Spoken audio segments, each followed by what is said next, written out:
अंततः भारतीय जनता पार्टी ने पवन सिंह को पार्टी से निष्कासित कर ही दिया। इसके बाद तेजस्वी यादव ने अब जो कहा है कि उपेंद्र कुशवाहा के साथ भाजपा ही खेल कर रही है, और इसको लेके चूँकि लगातार उपेंद्र कुशवाहा को लेके तेजस्वी यादव हो या उसके साथ मुकेश सहनी हो, लगातार ये भाजपा पर और केंद्र सरकार पे लगातार हमला कर रहे थे, लेकिन कहीं ना कहीं उपेंद्र कुशवाहा के साथ सॉफ्ट कॉर्नर बना के रखे थे। और आज जिस तरह से पवन सिंह को भाजपा ने निष्कासित किया है, इसके बाद तब फिर जो बयान आया है तेजस्वी यादव का, इस पर समझेंगे कि क्या वाकई में कुछ अंदर से कोई और खेल हो रहा है। इन सब बातों को समझने के लिए हमारे साथ हैं अमर उजाला के बिहार हेड हैं कुमार जितेंद्र ज्योति सर, हम इससे बात करेंगे।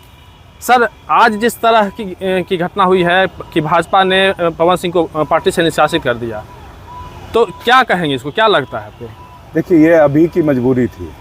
जो लोकसभा चुनाव है, 7वें चरण में काराकाट लोकसभा का चुनाव है, और जो चुनाव के पहले की जो बात करते हैं ना कि चुनाव के पहले कुछ माहौल तो बनाना पड़ता है, तो जो माहौल बन रहा था वो पवन सिंह के बारे में थोड़ी सी जो ग्राउंड रिपोर्ट ये है कि पवन सिंह चूँकि भाजपा में आए थे, प्रधानमंत्री के साथ उनका नाम की घोषणा हुई थी, जिस समय प्रधानमंत्री की घोषणा हुई थी कि भाई वाराणसी से लड़ेंगे, उसी समय उनकी घोषणा हुई थी आसनसोल से। तो एक थोड़ा सा मैसेज जा रहा था कि भाजपा में हैं।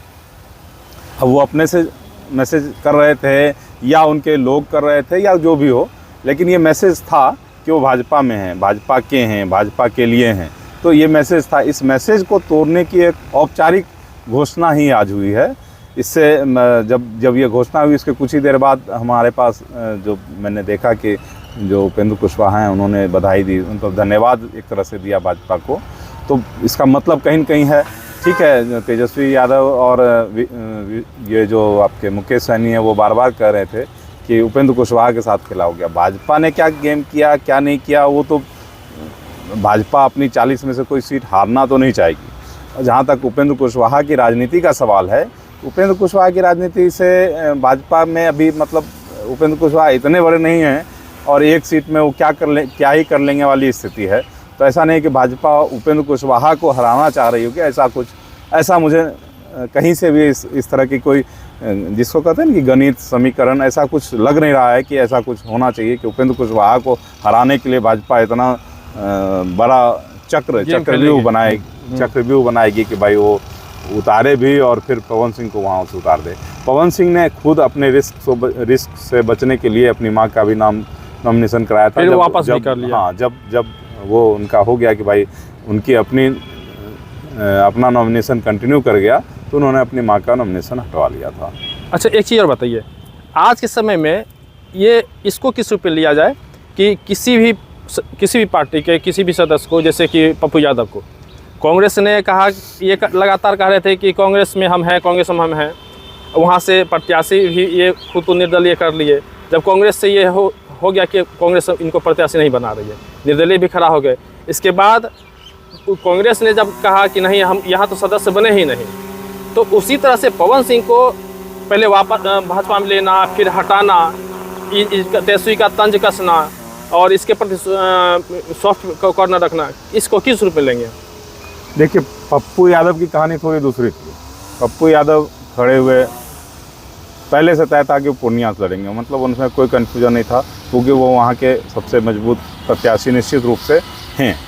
अपने हिसाब से जिस समय से वो रहे हैं, उस जगह के हैं, उनकी वहाँ पैठ है। सभी तरीके से पप्पू यादव को लेकर, पप्पू यादव इसी प्रयास के तहत आरजेडी में, पहले यहाँ से कांग्रेस में जाने के पहले आरजेडी में भी गए थे कि भाई बात हो, और बहुत प्रयास किया था उन्होंने कि सब तरीके से मैनेज करके अभी देखिए वो रोहिणी आचार्य के पक्ष में भी सामने आए। मतलब वो किसी तरह से दुश्मनी लेके नहीं उतरना चाह रहे थे। अब तो उनका चुनाव भी खत्म हो गया। कांग्रेस ने उनको कहा कि कांग्रेस मुख्यालय ने उनको सदस्यता दिलाई और प्रदेश में आके उसके प्रवक्ता ने कहा, राष्ट्रीय प्रवक्ता ने, कि कांग्रेस में तो शामिल ही नहीं हुए। तो वो एक छोटी सी पर्ची उनके लिए ज़्यादा वैलिड थी कि वो पर्ची उनके पास नहीं है। ठीक है, औपचारिक रूप से सदस्यता की पर्ची है, उसकी कोई आरटीआई तो दाखिल करके देख नहीं सकता है कि भाई उन्होंने सदस्यता ली थी कि नहीं ली थी। दोनों के अंडरस्टैंडिंग की बात है। जो चीज़ महागठबंधन यहाँ पे कह रहा है कि भाई पवन सिंह को भाजपा ने उतारा है, वहाँ पे भी ये कहा जा सकता है कि कांग्रेस ने पप्पू यादव को उतारा था। कहा जा सकता हाँ, है, कहा जा सकता था। तो परिस्थितियां ये चुनाव में होता है कि भाई अगर कोई प्रत्याशी अपने जिद पे अड़ा हो कि मुझे यहीं से लड़ना है, जैसे पवन सिंह वहीं से लड़ने पे अड़ गए और लड़ने पर गए, वो सीधे भाजपा से दुश्मनी भी नहीं लेना चाह रहे थे।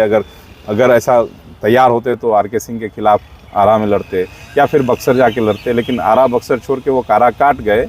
इसका मतलब कि वो भाजपा से सीधे लड़ाई के मूड में नहीं थे, ताकि तत्काल कार्रवाई हो जाती, उस स्थिति में तत्काल कार्रवाई हो जाती।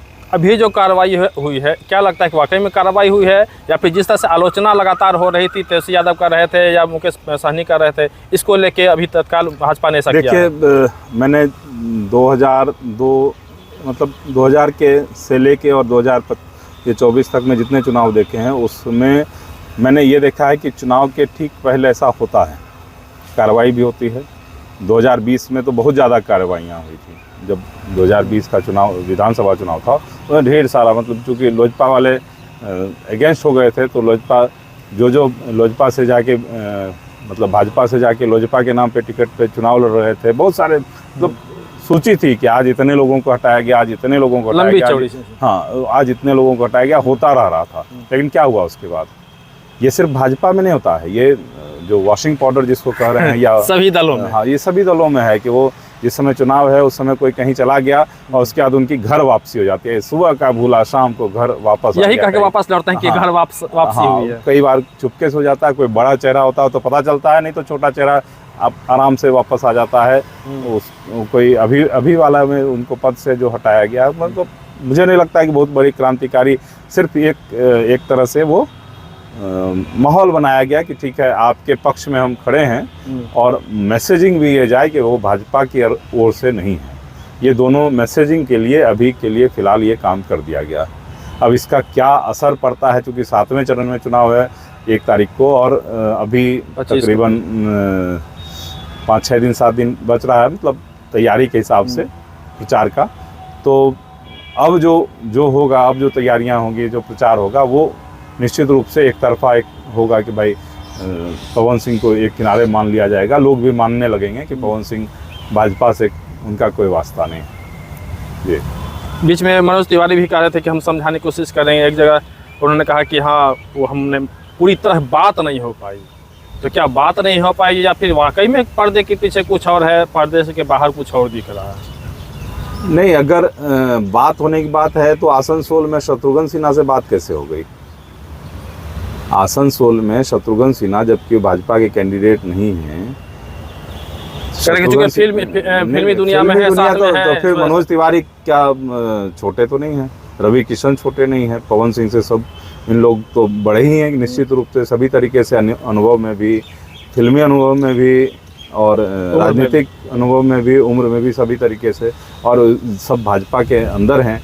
वो तो दूसरे दल में हैं, उनसे उनकी बात हो सकती है पवन सिंह की। नहीं, ये नहीं माना जा सकता है। ये एक ऐसा हो सकता है कि भाई आन पे ले लिया हो पवन सिंह ने कि भाई अब तो हम काराकाट में इनको आरा नहीं, भोजपुर नहीं दिए, इसलिए हम वहाँ पे कर लिए। हाँ, एक तरह से ये कहा जा सकता है। लेकिन उनको ये समझना चाहिए था, मुझे लगता है, मैंने जितने लोगों को देखा है राजनीति करते हुए, मुझे लगता है कि समझना चाहिए था उन्हें कि उन्हें सबसे पहली सूची में पार्टी ने इज्जत दी थी। किसी भी पार्टी ने अगर किसी को पहली सूची में इज्जत दी थी तो उसको इतनी तो कुर्बानी जरूर कर सकते थे वो। ठीक है, वो कुर्बानी है भाई, सबका अपनी अपनी राजनीतिक महत्वाकांक्षा है। अभी यहाँ पे एक और कलाकार जो हैं यादव जो हैं, उनका क्या है, गए थे इसमें प्रचार में, पवन सिंह के प्रचार में भी गए थे। वो उसके पहले राजद से प्रत्याशी बनने के प्रयास में थे। तो किसी भी तरीके से वो कोशिश कर रहे थे कि आ जाएं, लेकिन खेसारी लाल यादव, तो वो कोशिश कर रहे थे कि आ जाएं, लेकिन नहीं आए। तो ठीक है, नहीं आए तो एक तो सोच रखी है ना कि भाई या तो कलाकार के रूप में उतरेंगे, या फिर यादव हैं और लालू से मोह है, वो दिए तो ठीक है, नहीं दिए तो ठीक है। तो ये स्थिति इनके साथ भी होनी चाहिए थी, जो नहीं हुई है। और निश्चित रूप से इसका जो असर है ना, उपेंद्र कुशवाहा के चुनाव पे पड़ना तय है। इसमें कहीं कोई दो मत नहीं है, क्योंकि फैन फॉलोइंग ठीक ठाक है, उसका असर कहीं ना कहीं होता है कई बार। हाँ, अब इसको असल में प्रिडिक्ट नहीं कोई क्या कर सकता है, क्योंकि ये पहली बार उतर रहे हैं। अगर पहले उतरते तो पता चलता। और निर्दलीय का बिहार में लोकसभा चुनाव में तो मैंने निर्दलीय को बहुत क्रांति करते हुए नहीं देखा। आप क्रांति कर लें तो मिसाल होंगे। एक सवाल और, जिस तरह से विपक्ष तेजस्वी यादव हो, मुकेश सहनी हो, लालू प्रसाद यादव हो, जो भी लगातार भाजपा पर, केंद्र सरकार पर या नीतीश जो भी हैं, इन पर लगातार हमलावर हो रही है। उपेंद्र कुशवाहा के साथ लगातार ये सॉफ्ट कॉर्नर है, तो क्या उनको रिझाने के लिए भी ऐसा किया जा सकता है? क्या लगता है? देखिए, राजनीति में जिस तरह से और आगे तुरंत विधानसभा चुनाव की तैयारी है, तो रिझाने का तो इसको बनाना ही चाहिए सभी को। हर एक दल को प्रयास करना चाहिए कि ये तो अब की बारी जो हो रहा है लोकसभा चुनाव, ये तो अब की बारी वाली बात है कि भाई अभी जो चल रहा है उसको कर लो, लेकिन उसके बाद विधानसभा का चैप्टर तुरंत, ये चैप्टर क्लोज होगा और वो चैप्टर खुल जाएगा, उसकी तैयारी शुरू होगी। मैंने सीट बंटवारे के समय भी यही कहा था, और हमारे यहाँ अमर उजाला में खबर लगातार चली थी कि पूरी डीलिंग जो है विधानसभा चुनाव तक के लिए हो गई है। मतलब जो अभी एक तरह से बेस बन गया है कि विधानसभा चुनाव में किस तरह से सीट शेयरिंग होगी, वो लगभग बेस बना हुआ है। जो बहुत सारे लोग र्यूमर उड़ा रहे हैं ना कि भाई नीतीश कुमार जा रहे हैं, तेजस्वी यादव इस र्यूमर को हवा दे रहे हैं कि भाई चाचा का तन उधर है, मन इधर है। नीतीश कुमार बीमार थे, ये हम लोगों ने देखा है। नीतीश कुमार के हाव भाव सब चीज़ों से तबीयत खराब, उम्र का असर है, बहुत सारी चीज़ें हैं। मतलब कोई अनयूजुअल चीज़ नहीं है या अनफिट नहीं है, ऐसा नहीं है। अनफिट है ऐसा भी नहीं है, अनफिट भी नहीं है। ठीक है, किसी को भी दिक्कत होती है। अब उनके एक बहुत पुराने 50 साल पुराने मित्र हैं, अब हम लोग एक जगह पे काम करते हैं, 5 साल के एक साथ काम करते हैं, तो उसका जब हम लोग के पास फीलिंग आती है, तो 50 साल कोई आदमी उसके साथ काम किया, तो उसके साथ अगर ऐसा कुछ हुआ हो तो सदमा लगना, या मतलब बहुत सारी चीज़ें होती हैं। तो वो कोई मतलब अजूबा नहीं हो रहा था। और भी तबीयत को लेकर बहुत सारी चीज़ों को हम लोग देखते भी हैं, वीडियो में बहुत सारा चीज़ अनयूजुअल नीतीश कुमार का दिखता है। अभी भी वो 4000 सीट जिता रहे थे कि भाजपा 4000 मन से कह रहे थे। राजग जो है एनडीए जो है वो 4000 सीट। कहीं न कहीं देखिए क्या है कि एक तो ओवरलोड है, चुनाव का समय है, ओवरलोड है आदमी। उसके अलावा गर्मी बहुत ज़बरदस्त है।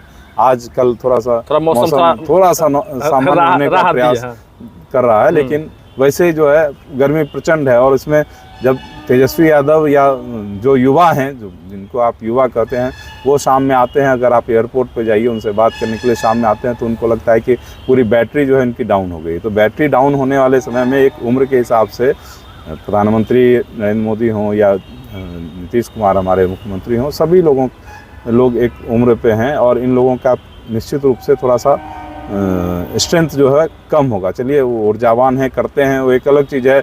बाई हुक और बाई क्रूक जो है एक कहावत है ना कि किसी तरह से करना है, वो कर रहे होंगे, हो सब लोग करते हैं। लेकिन एक कहीं ना कहीं पर जाके कहीं ना कहीं उसका असर दिखता है, गर्मी का, उम्र का, किसी सदमे का, किसी बीमारी का, कुछ भी चीज़ों का।